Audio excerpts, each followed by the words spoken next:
Boa tarde, meus amigos, boa tarde, minhas amigas.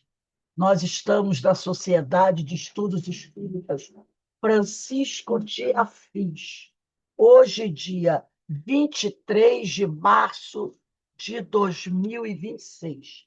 E nesse horário, das 16 horas, às segundas-feiras, nós estudamos essa obra, ó, O Livro dos Espíritos, essa publicação de Allan Kardec, né? Inclusive, hoje, todo o apoio que eu pedi para vocês são 6 questões do Livro dos Espíritos, né? Que eu pedi para vocês deixarem marcadinho aí. Essa é uma publicação maravilhosa que nós estamos estudando aqui. Já estudamos há muitos anos. Hoje, nós vamos começar a ter parte terceira, capítulo 9 da Lei de Igualdade, questão 803, que trata da igualdade natural, 803.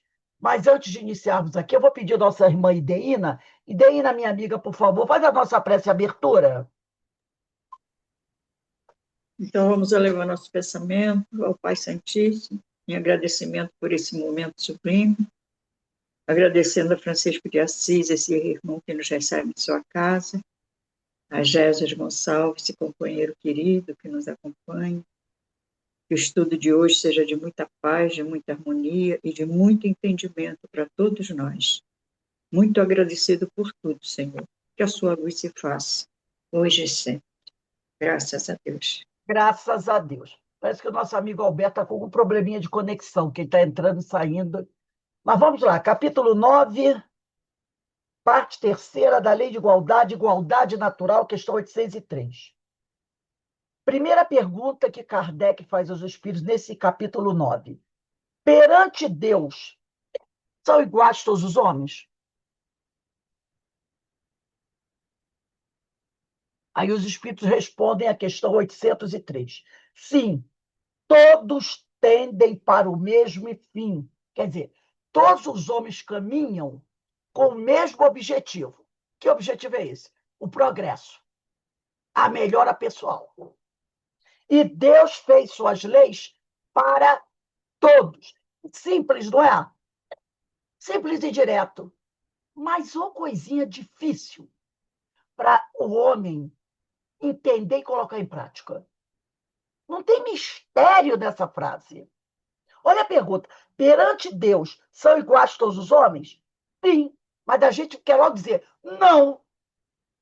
Sim, são iguais todos os homens perante Deus. E todos caminham para o mesmo fim. E Deus fez sua lei para todos, não só para alguns. Dizeis frequentemente, o sol, luz para todos. E enunciais assim uma verdade maior e mais geral do que pensais. O sol está brilhando aí para todo mundo, não é só para alguns. A gente está estudando até esse Sermão do Monte, né? O sol brilha para os maus e bons, lembra? Os maus na frente. A chuva cai para os bons e para os maus. Né? Olha a nota de Kardec. Todos os homens estão submetidos às mesmas leis da natureza. Todos nascem igualmente fracos, simples, ignorantes, como está na questão 115 de O Livro dos Espíritos. Pode até botar aqui do lado. LE 115. Todos nascem igualmente fracos, acham-se sujeitos às mesmas dores, quer dizer, às mesmas experiências, né? E todos já acham-se submetidos às mesmas dores. Quer dizer, não quer dizer vai vivenciar a mesma experiência, mas todos vão vivenciar experiências. Não tem nenhum homem que não vá viver algum tipo de experiência. Todos vão viver experiências. Tá? E o corpo do rico se destrói como o do pobre. Da mesma maneira que o sangue do rico é azul, é vermelho como o do pobre. Né? Tem gente que acha que o meu é azul da cor do mar. Não. É tudo vermelho. Deus a nenhum homem concedeu superioridade natural. O que é essa superioridade natural? É nascer já com o privilégio da superioridade. Então, quando ele diz assim, Deus... Aí tem gente que se arrepia com essa questão. Não gosta dessa questão. Tem espíritas que não gostam dessa questão. Que ele diz assim, ó, Deus, eu vou até sublinhar de amarelinho aqui, a nenhum homem concedeu superioridade natural, nem pelo nascimento. Jesus está incluído aqui, tá? Jesus está incluído aqui.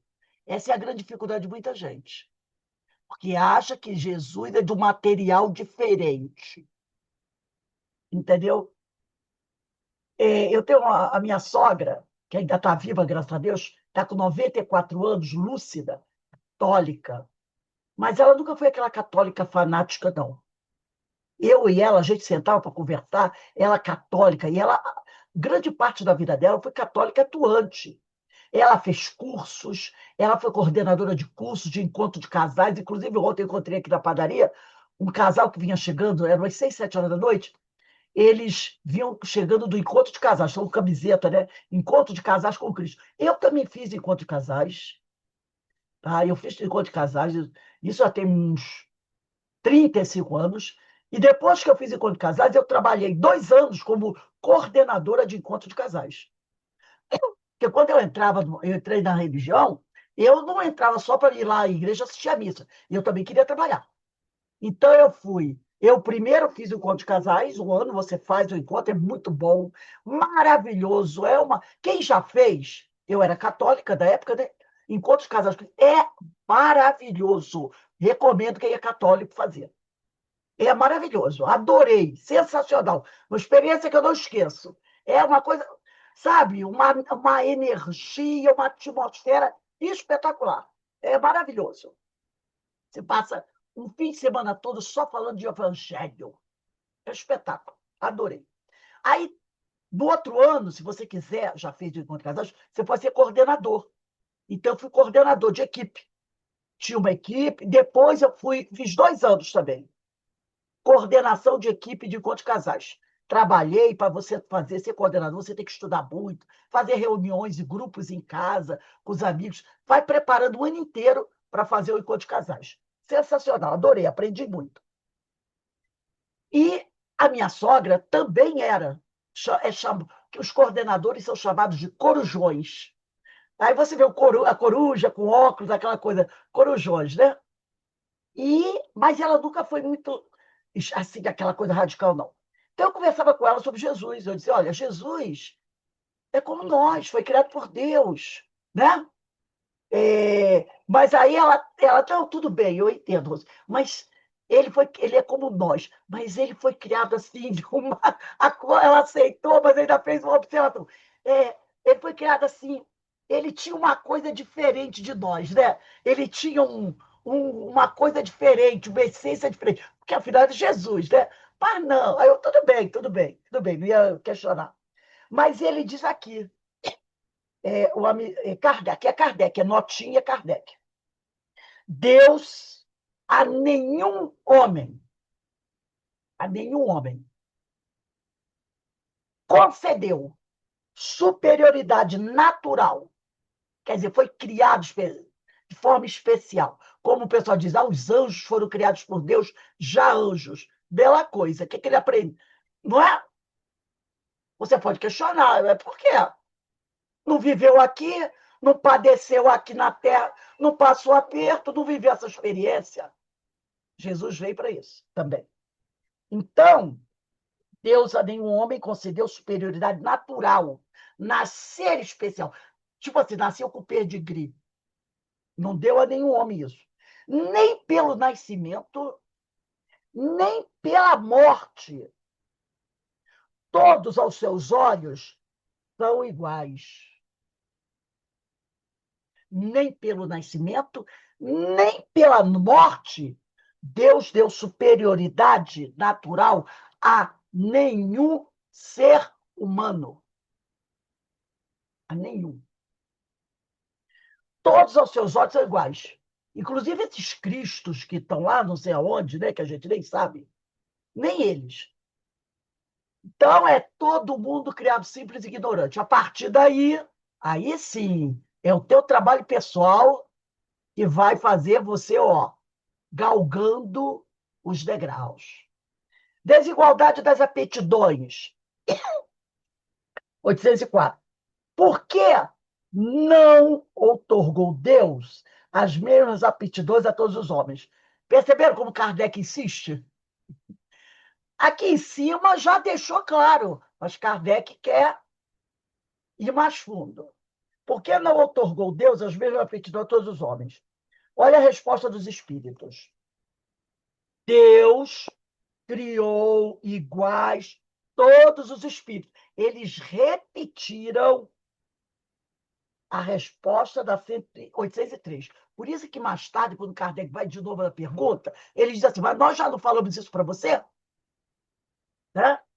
Deus criou iguais todos os espíritos, mas cada um destes vive há mais ou menos tempo. Ele está dizendo, Deus não criou todos os espíritos ao mesmo tempo, na mesma hora. Por isso que Jesus diz assim, meu pai trabalha até hoje e eu trabalho também. Então, os espíritos não foram criados ao mesmo tempo, uma fornada só, na mesma hora. Ele vai criando, porque ele continua criando. Ele vai criando.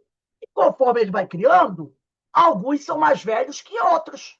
É como nós estamos aqui. Tem o pessoal que está aí com seus 90 anos, tem o pessoal que tem 80, 70, 60, 20, o que está nascendo agora. E, conseguintemente, tem feito maior ou menor soma de aquisições. É aquele detalhe. Né? Por isso ele diz. E, conseguintemente, quer dizer, tem feito maior ou menor soma de aquisições. Mas a gente acha o contrário, não acha? Às vezes, um de 20 que tem mais aquisições que um de 80.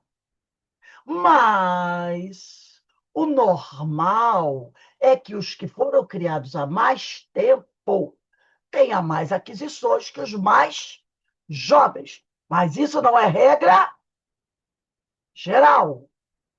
E tem gente aí com 80 que, ó, vai sair daqui quase zerado. E tem gente com 20 que está bombando. Mas, né, conseguintemente, tem feito maior ou menor soma de aquisições. A diferença entre eles, entre os mais novos e os mais velhos, está na diversidade dos graus da experiência alcançada. E aí tem aquela palavrinha aqui que a gente tem que envolver, que é uma grande potência da alma e da vontade com que obram, vontade com que trabalham. Essa palavra é fundamental. Tem gente que com 80 anos que tem poucas aquisições, porque praticamente não tem vontade de fazer quase nada. E tem gente com 20 que está estourando aí de vontade. Que é o livre-arbítrio, direito de escolha. De ficar sentado contemplando as estrelas ou ficar trabalhando. E dá até tempo de contemplar a estrela. E ele daí o se aperfeiçoar em uns mais rapidamente do que outros, o que lhes dá aptidões diversas, capacidades. Né? Quem obra com mais vontade, logicamente, vai desenvolver mais capacidades. Daí o se aperfeiçoarem uns mais rapidamente do que outros, o que lhes dá aptidões diversas. Necessária é a variedade das aptidões. A gente deve ter variedade de aptidões. Né? Necessária é a variedade das aptidões a fim de que cada um possa concorrer para a execução dos desígnios da providência no limite do desenvolvimento de suas forças físicas e intelectuais. Aqui é bom sublinhar isso. No limite do desenvolvimento de suas forças físicas e intelectuais. Então, é bom que as pessoas que haja uma variedade de aptidões. Isso é bom. Porque se todo mundo só souber fazer a mesma coisa, olha o problema. Já pensou se todo mundo fosse sapateiro? Se todo mundo fosse médico? Se todo mundo fosse pedreiro? Se todos fossem advogados? Dava. Não dá. Então, ele diz aqui: necessária a variedade das aptidões, das capacidades, a fim de que cada um possa concorrer para a execução dos desígnios da providência. Agora, isso aqui que eu vou ter sublinhar. No limite do desenvolvimento de suas forças físicas e intelectuais, dentro da sua capacidade, dentro do seu grau evolutivo.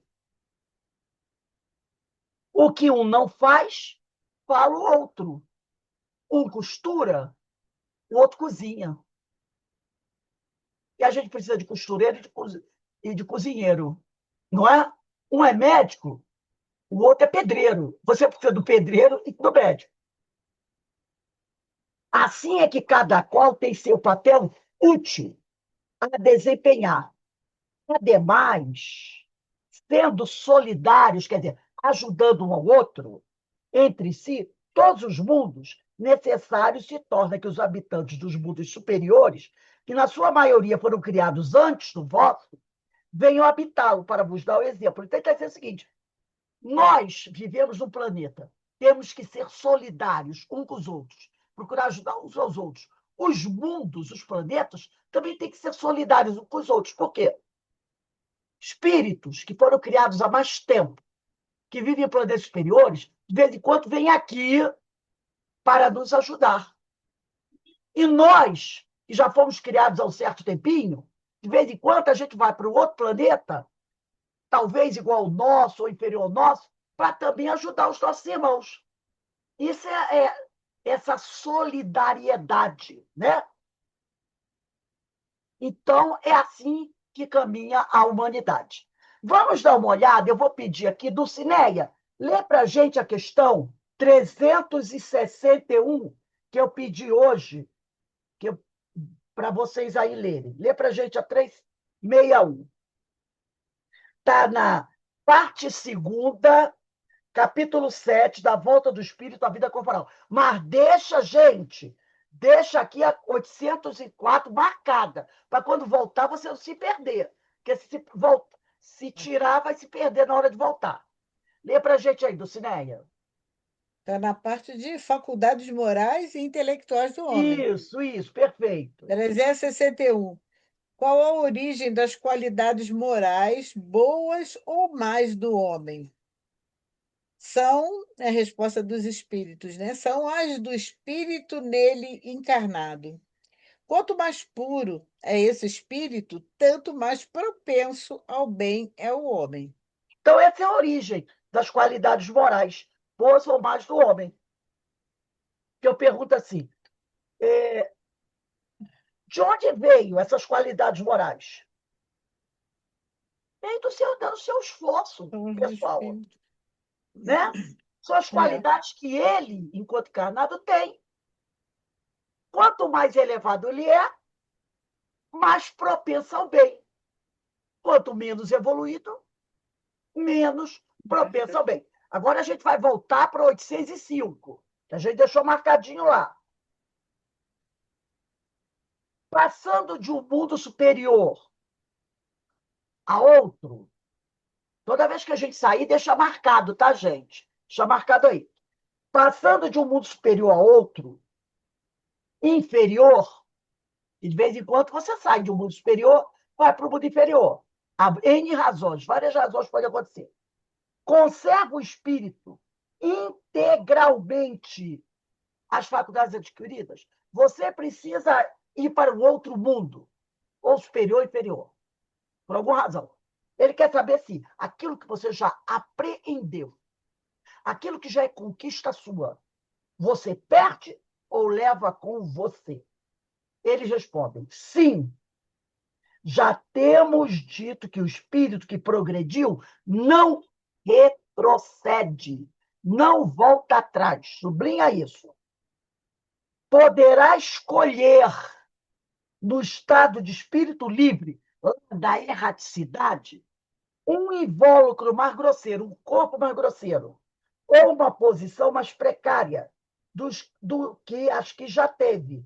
Porém, tudo isso para lhe servir de ensinamento e ajudá-lo a progredir. Olha a pergunta de Kardec. Passando de um mundo superior. Parou? Ele não falou qualquer espírito. Ele disse: Vamos envolver esse mundo superior aí da pergunta. Ora, se ele está no mundo superior, é porque ele não entrou escondido. Ficou lá escondidinho. Estou aqui escondidinho, ninguém me viu. Não. Ele entrou no mundo superior porque ele teve mérito. Certo? Ele teve mérito. Então, ele está no mundo superior. Então, Kardec quer saber o seguinte: um espírito que está no mundo superior e que deseja, ou que razões que só que a gente desconhece, vá para o mundo inferior, ele quer saber se ele conserva integralmente o seu conhecimento, as suas faculdades adquiridas. Então, se ele está no superior e vai para o inferior, é porque é um trabalho, é uma missão, tem uma razão. Então, ele diz: sim, já temos dito que o espírito que progrediu não retrocede.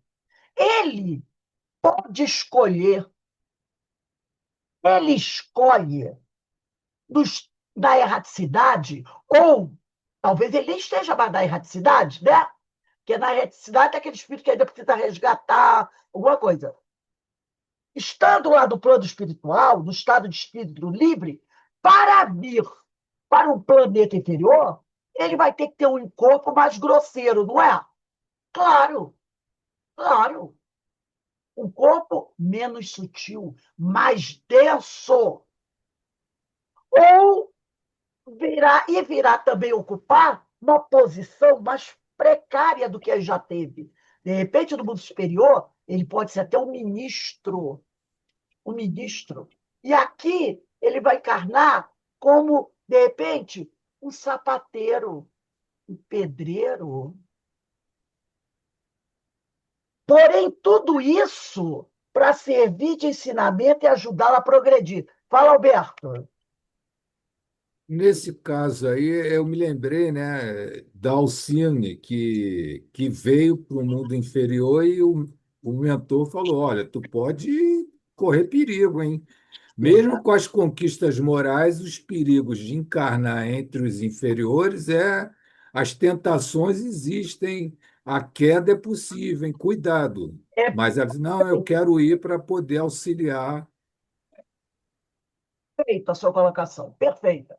Por quê? Porque ele ainda não é espírito puro. Ele não é espírito puro. Vamos dar uma pegadinha aqui. A gente está com o livro dos espíritos. Vamos lá na questão. Deixa eu ver aqui. É depois da 115. Porque eu vou pegar aqui, ó. Quando ele fala. Essa aqui eu não tinha pedido, não, mas como o Alberto falou isso daí,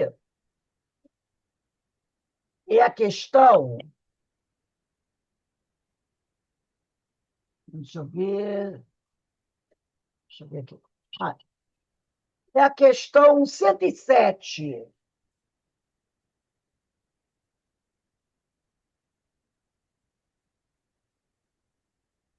Deixa eu ver aqui. A 107. Lá no meio dela, questão 107. Lá no meio da questão 107 de O Livro dos Espíritos. Ele diz assim, ó. É o segundo parágrafo, na realidade. Compreendem Deus, está falando da segunda ordem, bons espíritos. Compreendem Deus e o infinito, já gozam da felicidade dos bons. São felizes pelo bem que fazem e pelo mal que impedem. O amor que os une lhes é fonte de inefável ventura, que não tem a perturbá-la nem a inveja nem os remorsos, nem nenhuma das mais paixões que constituem o tormento dos espíritos imperfeitos. Todos, entretanto, ainda têm que passar por provas até que atinjam a perfeição. Tá? Então, esses espíritos têm que ficar, sim, atentos, muito atentos ainda, né? Porque não quer dizer que eles estão blindados, tá? Não estão blindados. Então, isso aqui é uma análise geral do que sejam os bons espíritos. Está nos caracteres gerais. Então, foi muito bom o Alberto ter chamado a nossa atenção para isso. ela foi alertada, cuidado, porque encarnar no planeta de provas e expiações tem seus riscos. São muitas as tentações. E muitos espíritos já falharam. Muitos já falharam. Espíritos muito bem preparados. Dá um exemplo aqui, que foi bem preparado. Paulo de Tarso. Ele foi bem preparado. Foi preparado por Jesus. Tanto que ele era o vaso escolhido. Tem gente que diz, vaso escolhido. Jesus gostou dele. Não. Jesus o preparou para isso. Para, entendeu? Na erraticidade, esse espírito foi bem preparado por ele. Assim como todos os outros 12. Todos os outros 12. Reparem. Paulo, vaso escolhido. Aqueles 12 companheiros, e outros também. Não foram só os 12. Mas, daquele grupo inicial, só um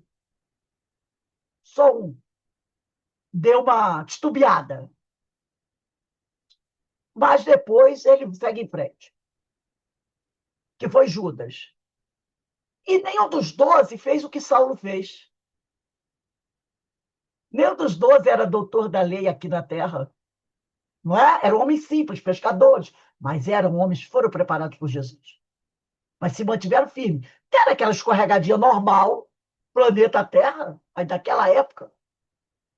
E Saulo, olha o conhecimento que Saulo tinha. E escorregou grande. Não escorregou pequeno, não. Se os discípulos de Jesus escorregaram 10 metros, Saulo passou 10 quilômetros. Mas depois, né? Então, não estão blindados. Mas a tal da vontade, te levanta e manda embora. E vamos lá. Então, ninguém está blindado.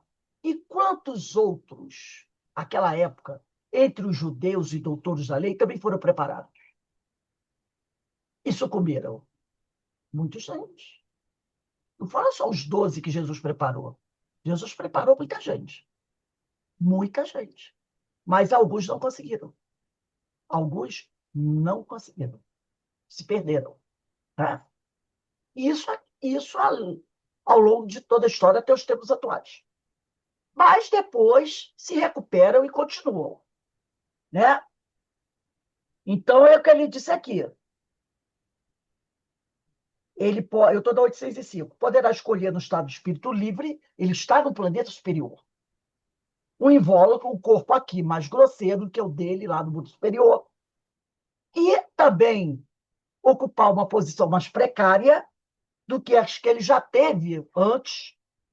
Porém, tudo isso vai servir de instrumento e ajuda a progredir. Carmen, pega a questão 180 aí para gente. A 180. Vamos lá na 180, todo mundo, que eu marquei também a 180 aí. Lê para gente. Ô, Rose, Oi, enquanto ela. Ah, desculpa então. Não, pode falar, não. Alberto. Desculpe, Carmen. Não, pode falar. Aí a pergunta que eu faria para nós refletirmos: se Saulo não tivesse um encontro com Jesus no caminho de Damasco, ele por conta própria teria o despertar dele? Talvez não naquele momento. Boa pergunta, boa pergunta. Talvez não naquele momento, o que atrasaria um pouquinho o trabalho. Talvez só daqui a 5 anos, talvez mais tarde, ou talvez não tivesse dessa encarnação como Saulo. Então a gente precisa da ajudinha superior, né? Sempre. Ninguém está dispensado dessas. Ninguém. Principalmente quando a coisa está demorando um pouquinho. Né? Então, porque tudo dependia do quê? Do livre-arbítrio dele de aceitar. Quando ele pergunta quem é o Senhor? E Jesus se identifica, ele poderia dizer, não quero nada com você. Jesus ia pegar ele pelo pescoço? Eu te preparei, eu te qualifiquei, você faz isso comigo? Livre-arbítrio. Lembra de Emmanuel? Lembra do senador Públio Lentos? Por que você não me segue? Ele não tinha conhecimento, ele não era preparado, era. Mas ele aceitou naquele momento? Não. Só muito mais tarde. E isso custou a ele muita dor e sofrimento. Não foi? Ele estava indo embora e ele estava levando um presente. A certeza que a filha dele, que ele amava muito, estava curada. Quando ele vira as costas, Jesus fala com ele: por que você não me segue? Por que Jesus fez esse convite para ele? Porque Jesus sabia que ele tinha capacidade, sabia que ele estava no ponto, mas ele era um senador romano. A púrpura e o anelzinho, com aquele carimbinho, senador romano, gente, estava abaixo de César. Sabe o que é o poder de um senador romano? Hoje eu estava estudando, né, sobre Antioquia. Vou abrir o parênteses aqui só para falar uma coisa, já que eu toquei nesse assunto, que a gente fala muito que Lucas era grego. Lucas não era grego, Lucas era sírio. Ele nasceu na Antioquia. Antioquia uma cidade, era a cidade daquela época mais importante da Síria. Só que a Síria era uma província romana, como grande parte do mundo conhecia naquela época. Mas a Antioquia, olha só como são as coisas, ela vivia mergulhada na cultura grega. Sofreu grande influência da cultura grega, do helenismo, né? Lembra de Alexandre o Grande? Que espalhou a cultura grega pelo mundo, o helenismo. Então, ela era uma das cidades mais importantes do Império Romano. Então, era uma cidade síria. Hoje, as ruínas de Antioquia estão na Síria, perto da fronteira da Turquia. Então, era uma cidade síria, a capital, era a capital da Síria, hoje é Damasco. Naquela época era Antioquia, de uma importância fantástica para os romanos, mas ela era mergulhada numa cultura grega. E a maioria da população falava grego, vivia a cultura grega. Por isso que a gente diz que Lucas era grego, porque ele falava grego, escrevia em grego, que a cultura grega era muito forte da Antioquia. Mas Antioquia é uma cidade síria, tanto que ele chamava de Síria Romana, porque tudo fazia parte do Império Romano, né? Um grande império. Então, a gente vê essa influência, né? desse grande Império Romano. Então, ele vai falar aqui, voltando aqui, que eu estava estava falando de Lucas, né? Eu me perdi agora, fui falar e me perdi. Me dá um toque aí, gente. A gente estava falando sobre o quê? Só para eu É pegar a questão 180 que a Carmen ia ler. Não, não, não, era outra coisa. Eu estava falando sobre outra coisa, mas fugiu a ideia que eu fui falar de Saulo. Do É... grego, Oi? da questão de que Lucas era grego, Não, isso eu e sei. talvez. Mas eu falei isso por outro motivo, mas deixa, o motivo fugiu. Deixa. Então, eu pedi agora, né? Eu, cento e eu, oitenta eu entrei com ele para. Porque eu estava tocando um assunto antes, é que você não prestava atenção no que eu estava falando antes. Eu estava falando um negócio e entrei com o Lucas. Deixa. Então, lá, lê para a gente aí, Carmen, 180. Passando deste planeta para outro, conserva o espírito a inteligência que aqui tinha. Sem dúvida, a inteligência não se perde. Pode, porém, acontecer que ele não disponha dos mesmos meios para manifestá-la, dependendo isto da sua superioridade e das condições do corpo que tomar. Então, o que ele está Veja. falando aqui, né? Tá? Quando ele falou aqui da 805. Sim, já temos dito que o espírito que progrediu não retrocede. Poderá escolher, no estado de espírito livre, um invólucro mais grosseiro, uma posição mais precária do que as que já teve. Porém, tudo isso para lhe servir de ensinamento e ajudá-lo a progredir.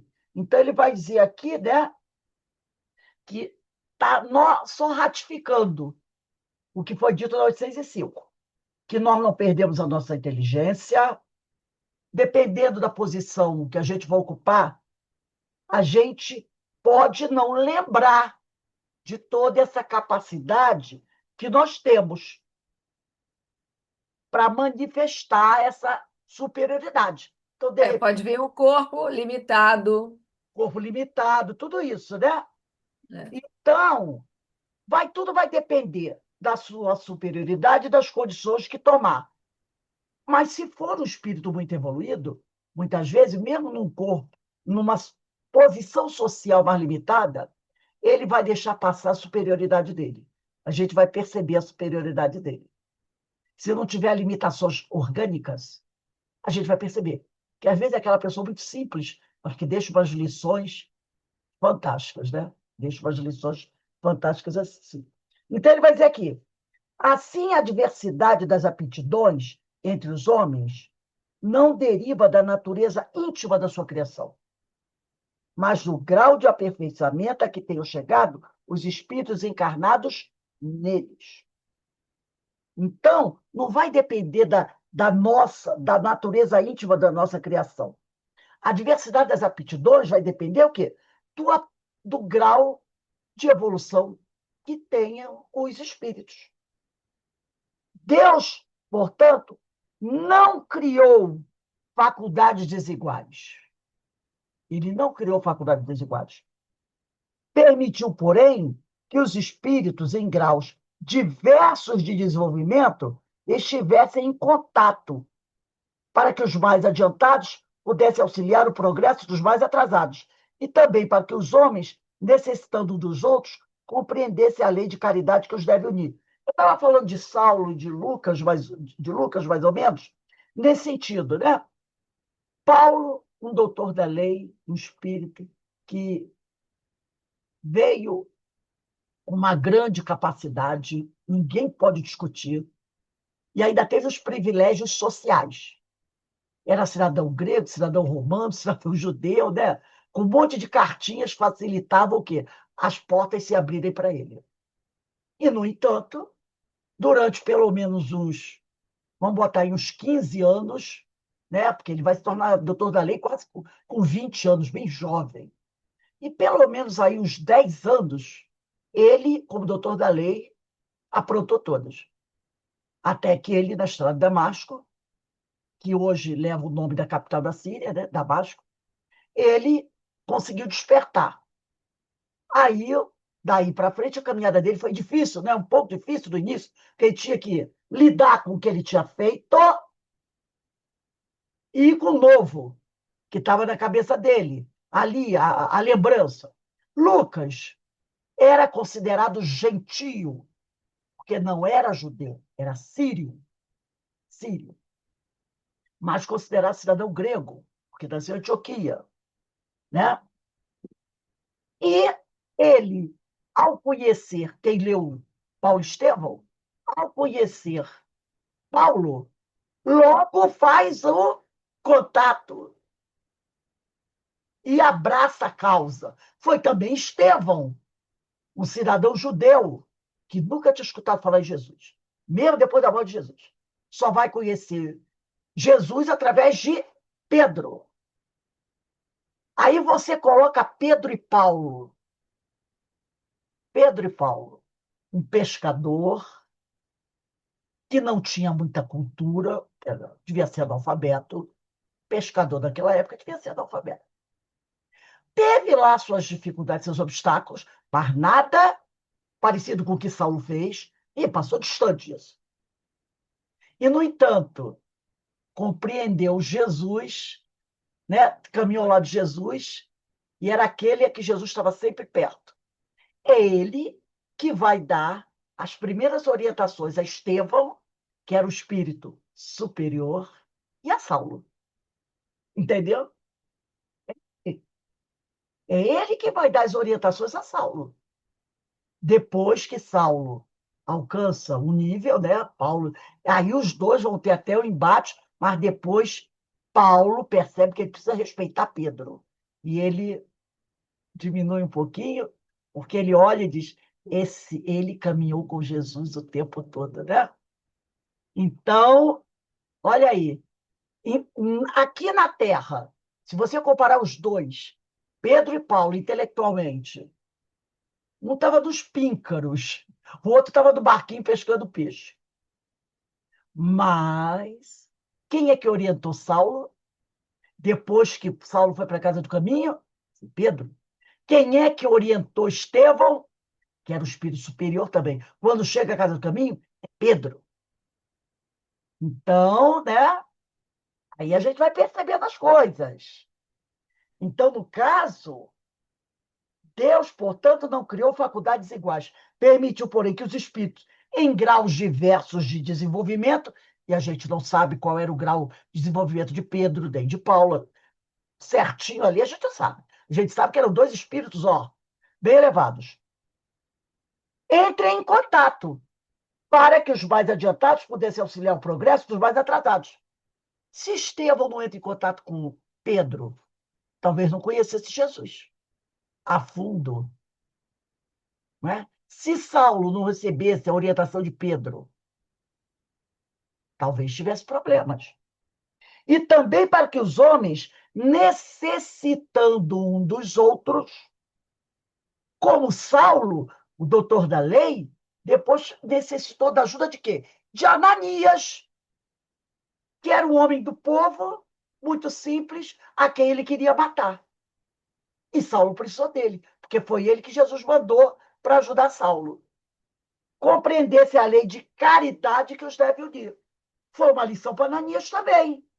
Ananias, vai lá e faz a caridade para esse nosso irmão.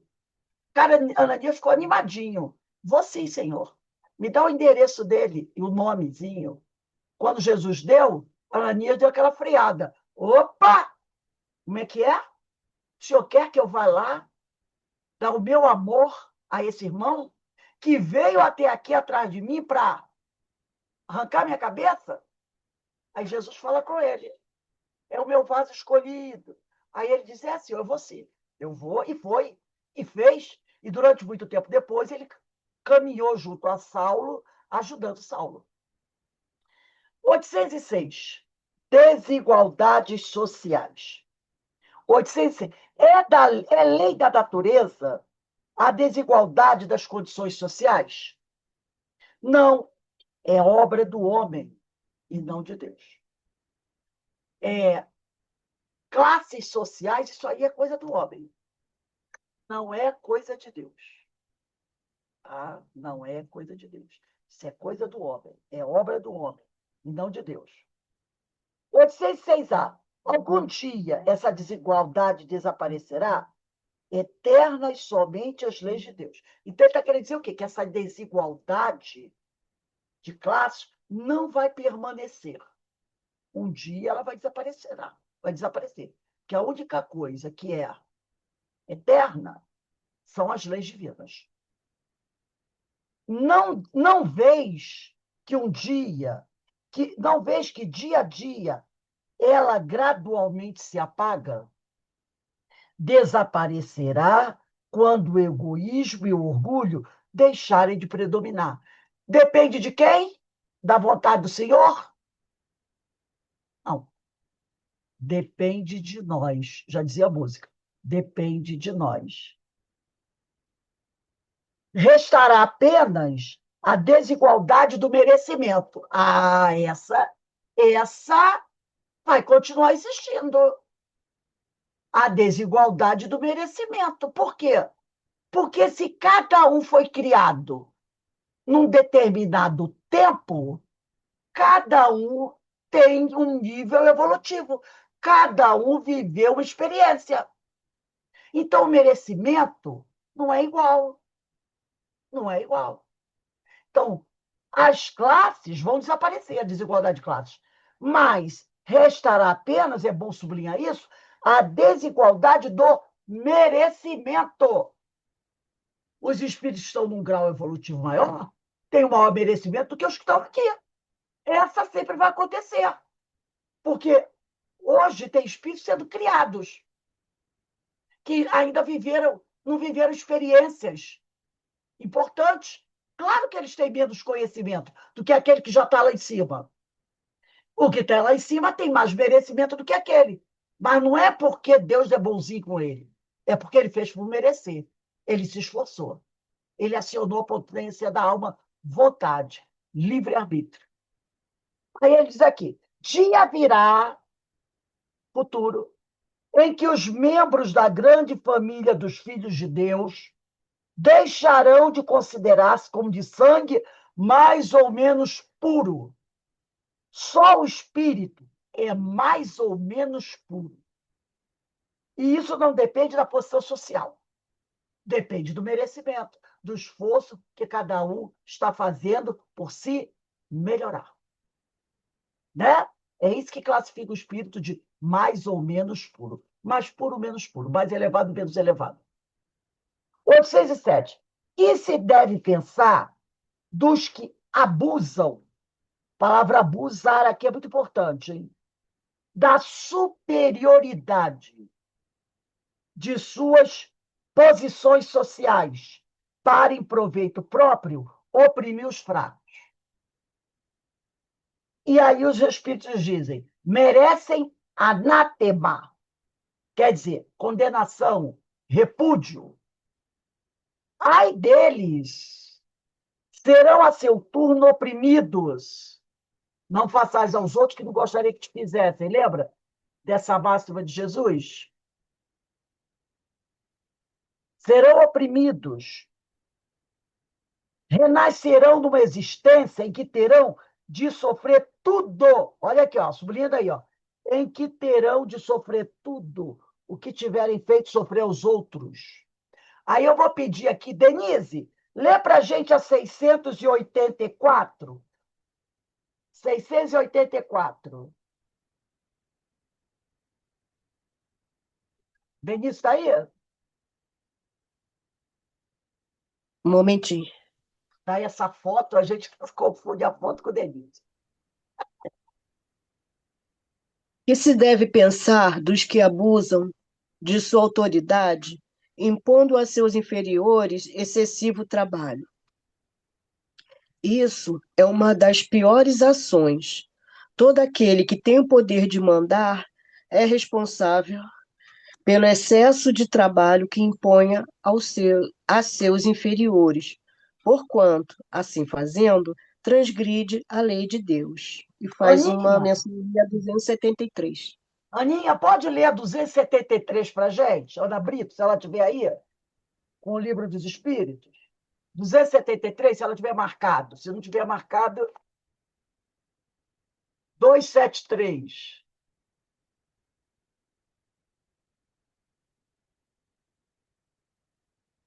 Acho que não, né?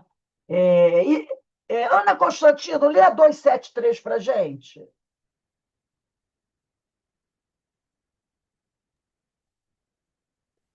Sete três. Um homem que pertence a uma raça civilizada poderia, por expiação, reencarnar numa raça selvagem? Sim, mas depende do gênero da expiação. Um senhor que tenha sido cruel com seus escravos poderá, por sua vez, tornar-se escravo, sofrer os maus tratos que infligiu a outro. Aquele que exerceu o mando em certa época pode, em nova existência, obedecer aos que se curvam ante a sua vontade. É uma expiação que Deus lhe impõe. Se abusou do seu poder, um espírito bom também pode querer encarnar no seio daquela raça, ocupando posição influente para fazê-la progredir. Trata-se, então, de uma missão. Sim, o espírito superior pode encarnar numa raça inferior para ajudar essa raça a caminhar. É uma missão. E alguém, né, de repente, um senhor de escravo pode reencarnar como escravo, ou no trabalho braçal muito duro, e aí, né, vai sofrer na pele o que ele fez os outros sofrerem. Vamos seguir aqui. Depois, Aninha, Pose do você lê espírito, outra. tá? Não, não, fica ligada que depois eu mando você ler outra aqui. Agora, da Tá. página 808, desigualdade das riquezas. A desigualdade das riquezas não se originará dadas as faculdades em virtude da qual os dispõe de mais meios de adquirir bens do que outros.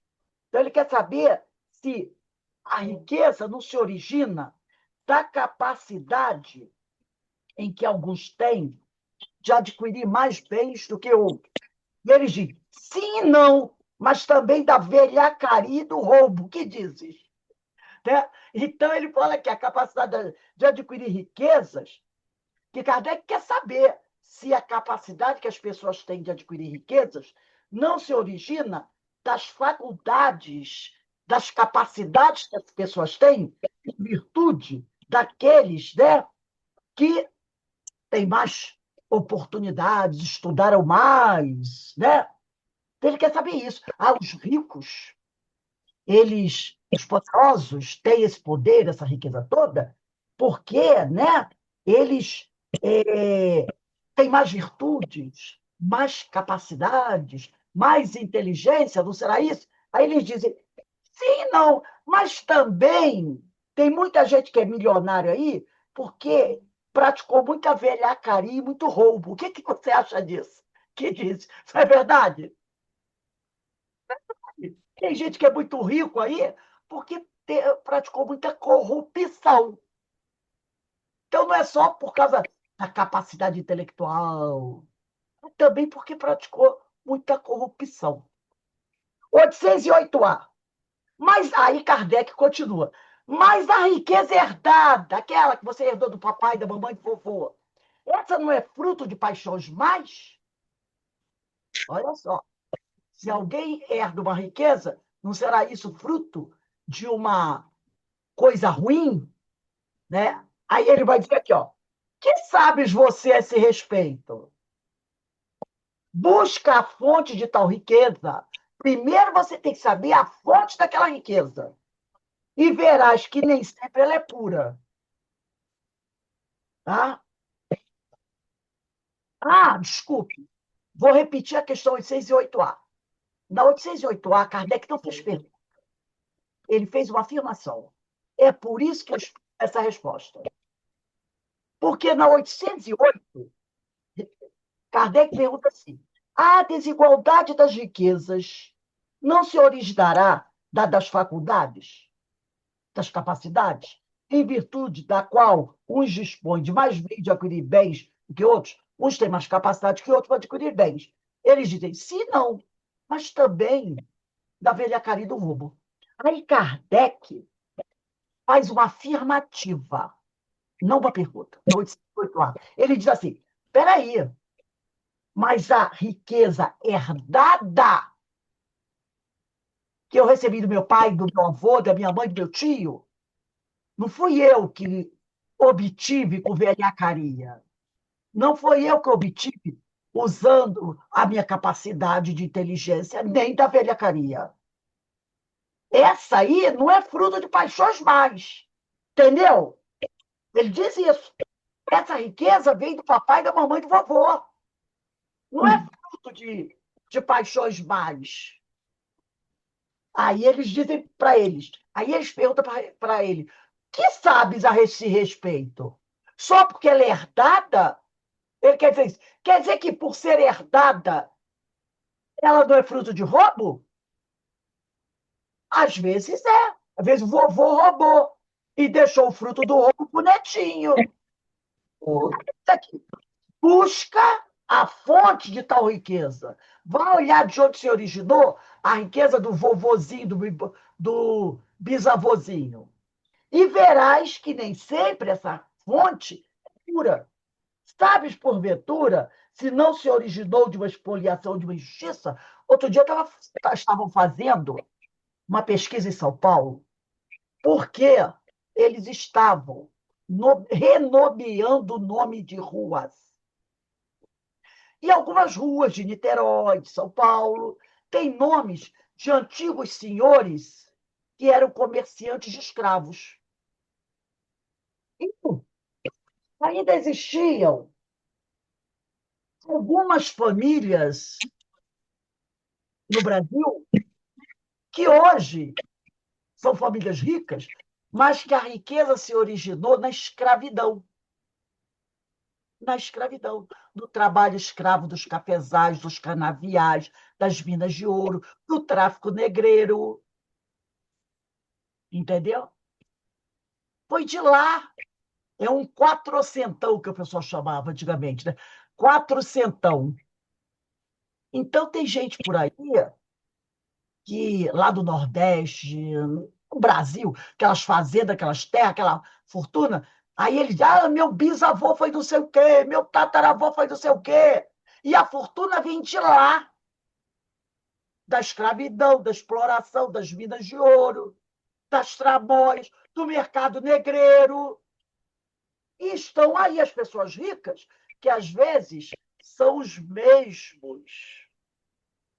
O tetravô, que atravessava os mares com seu navio cheio de escravos e que fez assim sua fortuna, às vezes é esse que está encarnado aqui e é o empresário daquela grande empresa. Ele continua liderando a sua fortuna lá, o seu império. Passados já 300 anos, 200 anos. Então, ele está dizendo aqui para Kardec, que sabes você a esse respeito?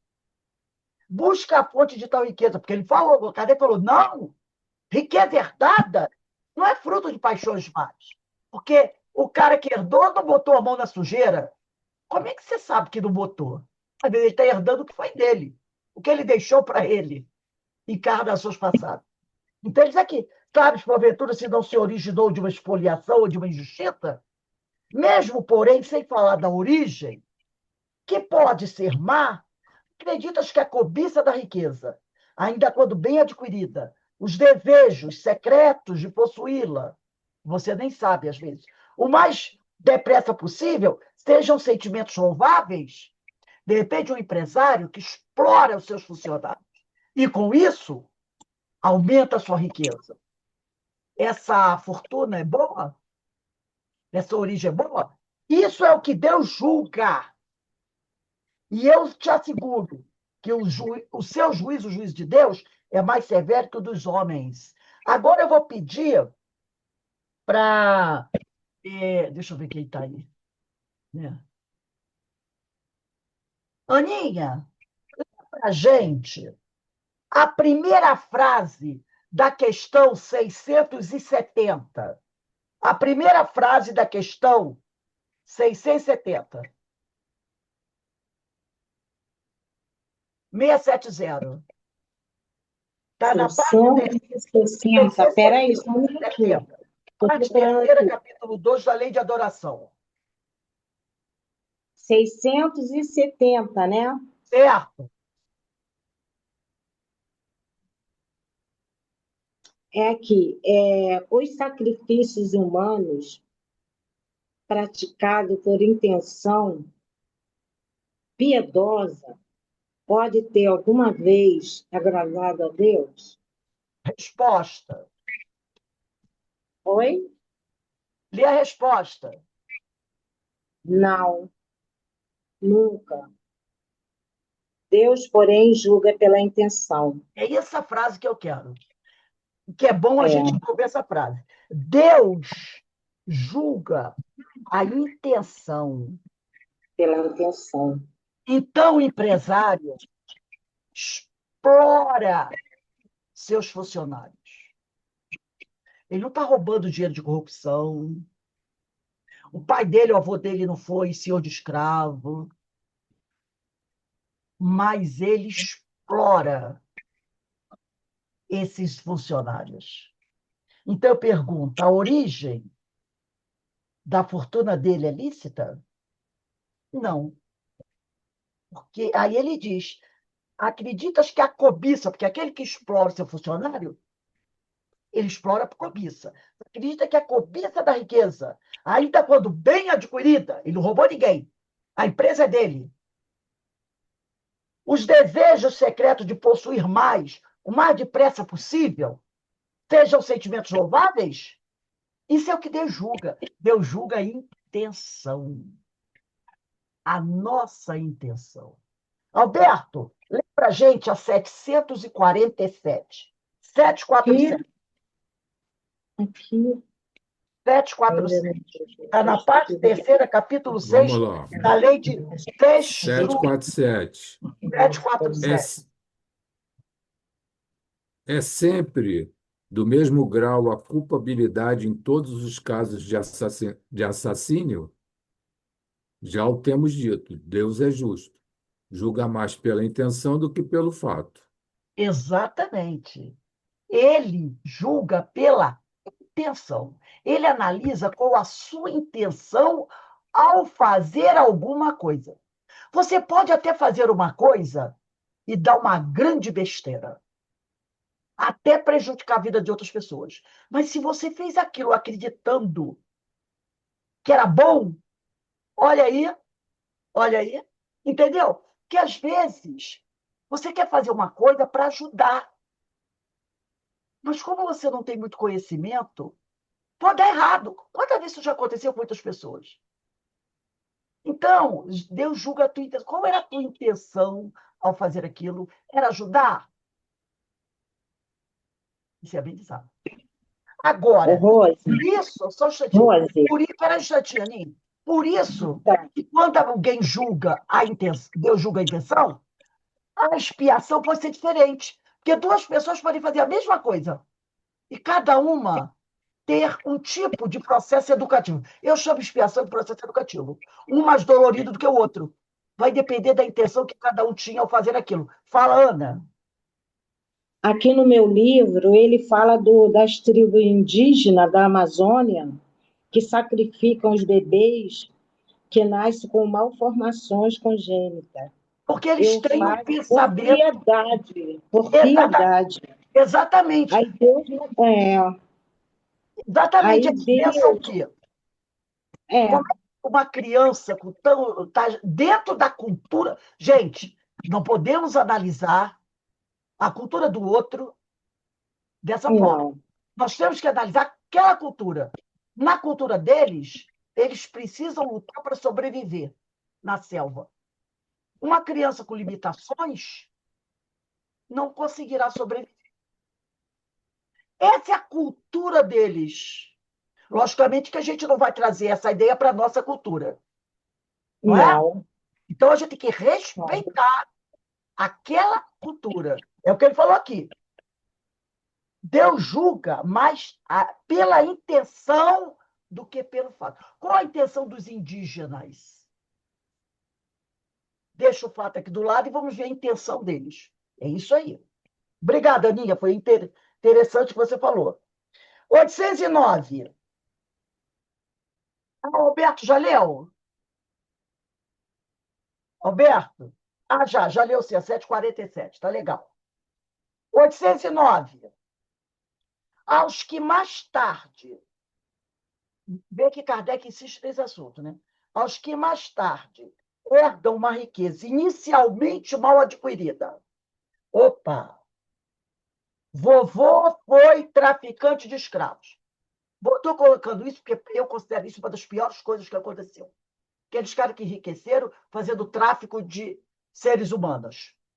Em qualquer forma, porque também teve tráfico não foi só de negros, não, né? Na realidade, nós temos tráfico de gente, até hoje, não tem? De crianças, tráfico de escravas brancas, tráfico de mulheres para sexo, para roubar órgão, para prostituição. Tráfico humano. Eu considero a coisa mais abjeta, desculpem. Então, aos que mais tarde herdam uma riqueza. Vamos dizer, alguém que está enriquecendo hoje com o tráfico humano vai deixar para os netos uma fortuna amanhã, daqui a 20 anos, 10 anos, 5 anos. Então, o passado serve para o momento atual. Aos que mais tarde herdam uma riqueza inicialmente mal adquirida, alguma responsabilidade cabe por esse fato? Aquele que herdou a riqueza tem responsabilidade desse problema? Olha a resposta dos espíritos. É fora de dúvida que não são responsáveis pelo mal que outros hajam feito, porque ninguém vai ter que pagar pelo crime do outro. Sobretudo, agora tem um detalhe, se o ignoram. Como é possível que aconteça? Eu dei terras e mais terras do meu tetravô, que foi mercador de escravos. Mas eu não sabia disso. Eu uso hoje a riqueza, mas eu não sabia que ele tinha feito uma coisa tão horrível como essa. Claro que eu não vou ser responsável. Mas, olha a conjunção adversativa, mas fica sabendo que muitas vezes a riqueza só vem ter as mãos de um homem para lhe proporcionar ensejo de reparar uma injustiça. Então, muitas vezes você recebe aquela riqueza para reparar uma injustiça. Você nem precisa saber, mas nós não somos todos irmãos. Não é da lei que quem tem melhores condições ajude quem tem menos condições? É da lei. Não precisa você saber que vovô foi mercador de escravo para você correr atrás de resolver, tentar aliviar o negócio. Está na sua consciência a lei de Deus. Ama o próximo como a ti mesmo. Feliz daquele, se assim o compreende. Se eu fizer em nome daquele, eu descobri, vou fazer o bem em nome do bisavôzinho. Eu quero fazer isso em nome dele. Em nome daquele que cometeu injustiça, eu sabendo, a ambos será a reparação levada em conta. Para ele e para você que está fazendo. Porquanto, não raro, é este último que provoca. Porque, na maioria das vezes, aquele que herdou fortuna hoje, 300, 400 anos depois, foi o mesmo que iniciou a caminhada vergonhosa. E agora ele reencarna, sendo um herdeiro dele mesmo, um ancestral dele, né? Para poder reparar o erro. Eu vi um negócio desse que eu achei interessante. Era um homem, ele era um grande empresário na Segunda Guerra Mundial. Aliado dos nazistas, ele se aproveita de muitos judeus para roubar os seus pertences, as suas obras de arte. Enganava muita gente. Ele dizia que ia... Não, eu vou ajudar vocês a fugirem. Vocês me dão alguma coisa para facilitar. Aí as pessoas davam joias, obras de arte, quadros para ele. Ele recolhia aquilo dizendo que ia ajudar. Depois ele entregava às famílias. E assim ele acumula uma grande fortuna. Quando acaba a guerra, ele tem uma fortuna imensa. O que ele faz? Todo mundo sabia quem ele era. Então ele foge, grafa no braço dele o número de um judeu que morreu no campo de concentração, para passar por judeu, troca de identidade, vai para um outro país onde muito pouca gente sabe da vida dele, fica sabendo da vida dele, e ele leva uma vida, entre aspas, tranquila. Entre aspas, tranquila. Inclusive, ele vai viver numa comunidade judaica. Olha só. Respeitado por judeus que acreditam que ele é um homem bom.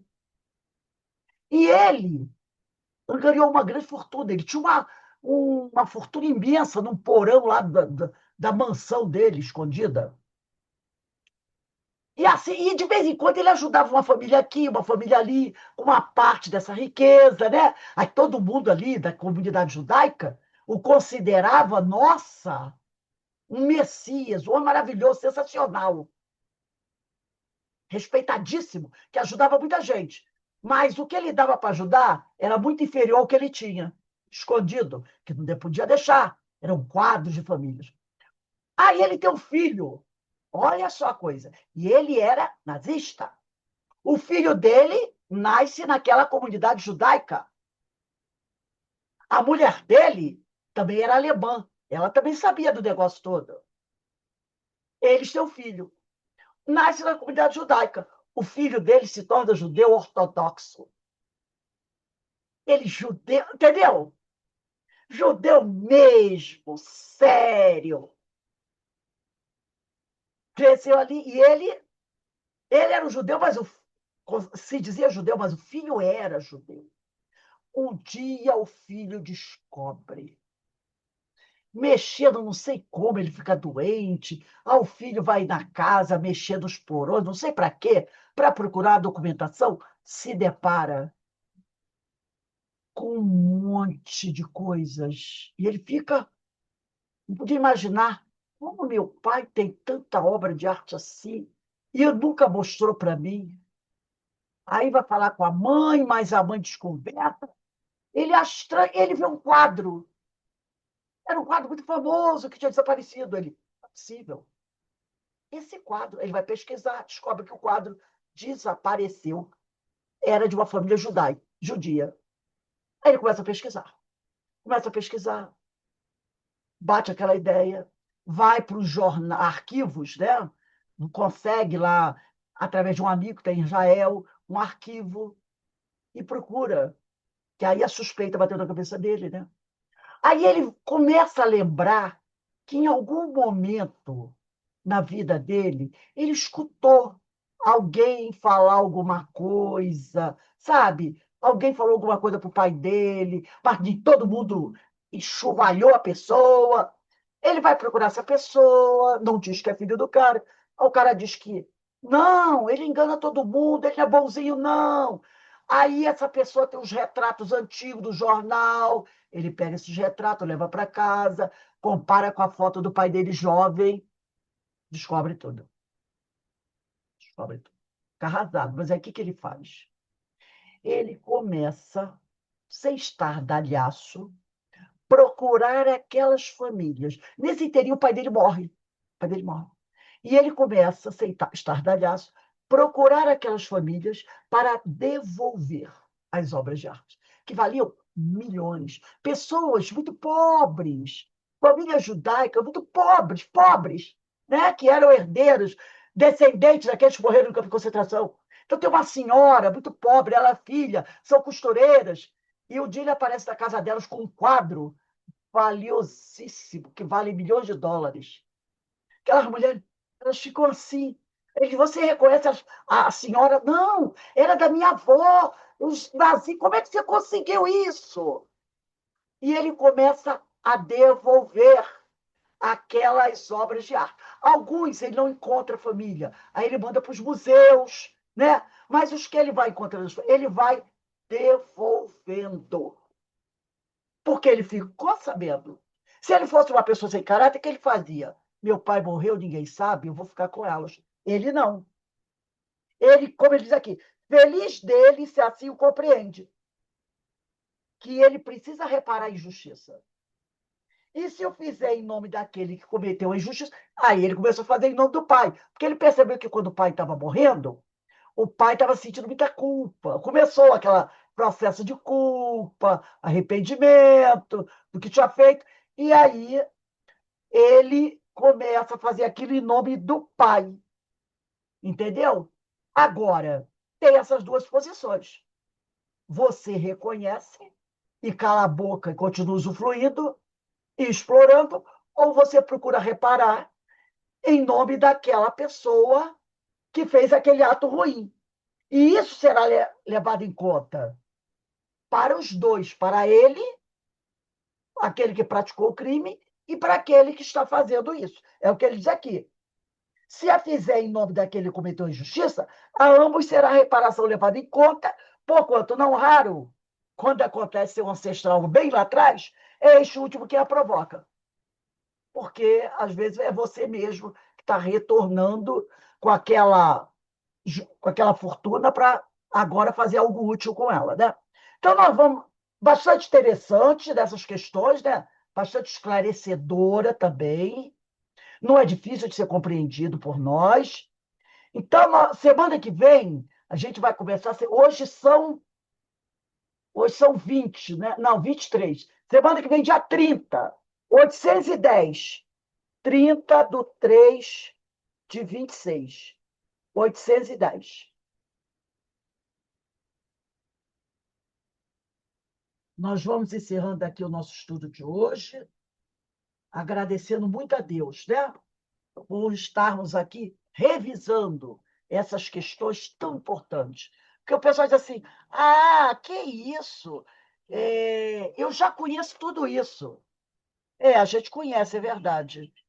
Mas a gente está colocando em prática? Não, né? Ainda não. Então, hoje, nós fomos até 809, né? Questão 809. Então, que Deus nos abençoe, que Deus nos fortaleça, tá? Vamos dar uma paradinha agora. Quando for 5h35, 15 minutinhos, a gente retorna para o estudo dessa obra maravilhosa, Dramas da Obsessão, pura dor e sofrimento. Mas é tudo fruto de quê? Das atitudes equivocadas. Dos dois lados, não é? Dos dois lados. Por quê? Porque não tem vítima. Não tem vítima aqui. Então, é orgulho, vaidade, egoísmo, o não perdão e outras coisinhas mais. Então, que Deus nos abençoe. E hoje nós temos aí a nossa palestra pública, né? Que também é um tema bastante importante da nossa palestra. Eu vou pegar aqui rapidinho. Quem vai fazer a nossa palestra hoje? Deixa eu ver aqui.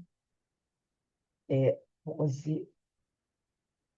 Denise, dá uma forcinha aí para gente. Vou ter que pegar aqui a nossa palestra de hoje, o tema. O tema é as incompreensões do livro Desperte e Seja Feliz. Desperte, seja feliz, é isso aí. É porque o meu está difícil de achar aqui. Desperte, seja feliz. As incompreensões. Então, é coisa que a gente precisa ouvir. 18h30, tá bom? Daqui a pouco a gente volta para o estudo do livro Dramas da Obsessão. Um beijo no coração de todos.